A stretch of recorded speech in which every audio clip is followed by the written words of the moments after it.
Matagal na akong naghahanap ng ganitong mga barya, subalit hanggang ngayon ay bigo pa rin akong makahanap nito. Kaya baka sakaling mayroon kayo nito, pwede bang bilhin ko sa inyo? Huwag mag-alala dahil hindi kayo madedehado sa presyo. Kaya panoorin ng buo ang video kung kayo ay interesadong magbenta ng barya na aking tinutukoy.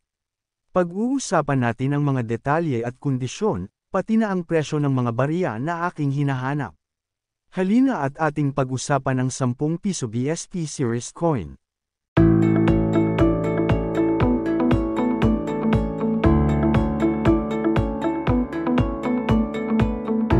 Magandang araw sa inyo mga kabarya. Isa sa mga binubuo kong koleksyon ay ang 10 piso BSP Series Coin Set.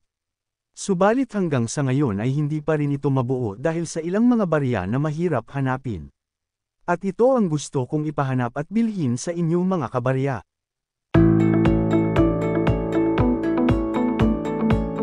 Ayon sa Numista, ang 10 piso 2006 ang may pinakamaraming bilang na may 31% ng kabuoang bilang ng 10 piso BSP Series Coins na pinalabas ng Bangko Sentral ng Pilipinas.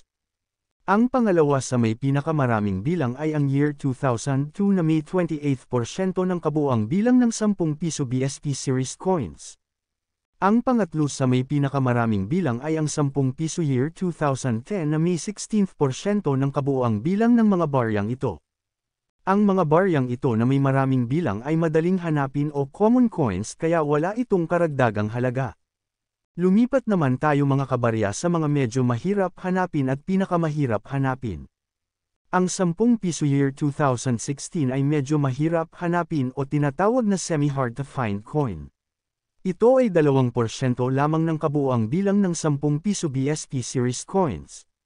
Ayon sa Numista, ang ganitong barya na may very fine at extra fine condition ay nagkakahalaga ng 72 piso ang bawat isa. Ang 10 piso year 2014 ay kasama din sa medyo mahirap hanapin o semi-hard to find. Ito ay 1.3% lamang ng kabuoang bilang ng 10 piso BSP Series Coins. Ayon sa Numista, ang ganitong barya na nasa extra fine condition ay nagkakahalaga ng 210 piso ang bawat isa. Ang 10 piso year 2009 ay isa sa pinakamahirap hanapin o hard to find coin. Ito ay 0.6% lamang ng kabuoang bilang ng 10 piso BSP Series Coins. Bihirang-bihira na itong matagpuan kaya maswerte ang makakahanap nito dahil sa napakataas na halaga o collector's value nito. Isa pang hard to find o pinakamahirap hanapin na barya ay ang 10 piso year 2007. Ito ay 0.5% lamang ng kabuoang bilang ng 10 piso BSP Series Coins. Sa lahat ng 10 piso BSP Series Coins, ito ang pinakamahirap hanapin.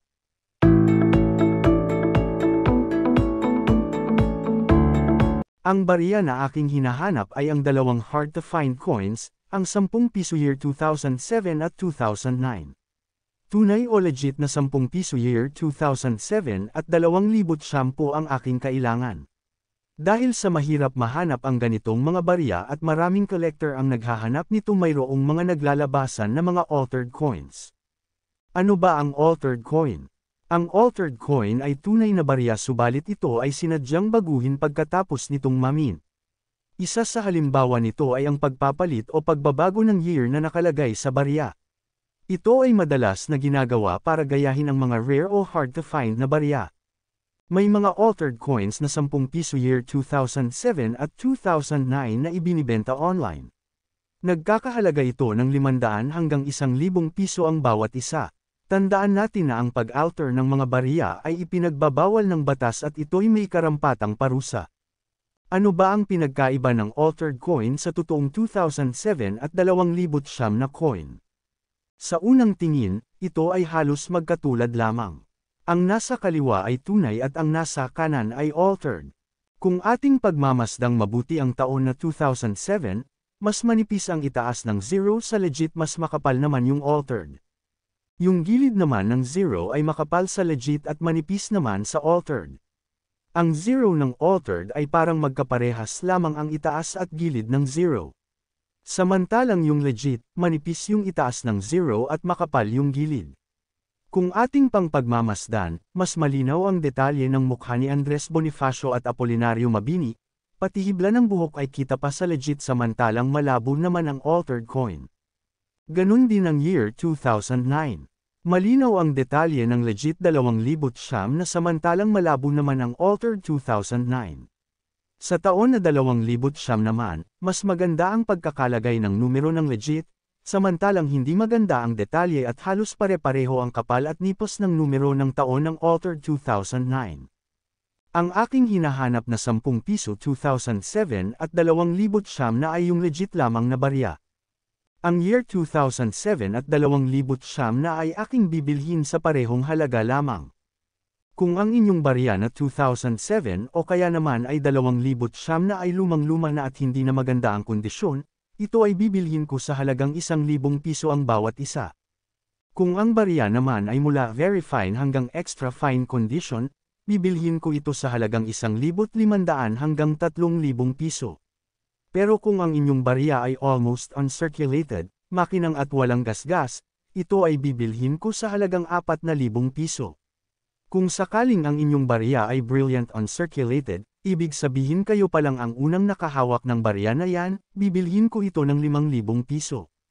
Sa may mga ganitong mga barya, ay mag-comment kayo sa ibaba ng video at ating pag-usapan ang presyo nito. Mas mainam kung mayroon kayo parehas na 10 piso 2007 at 2009 na nasa almost uncirculated condition, bibilhin ko sa inyo ng 10,000 piso kung mayroon kayo nito. Kung kayo ay nasa Bicol region lalo na sa Albay area maaari tayong mag-meet up.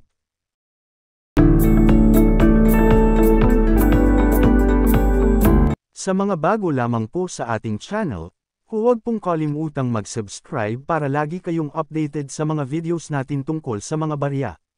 Hanggang dito na lamang muna tayo mga kabarya. Maraming salamat sa inyong panunood.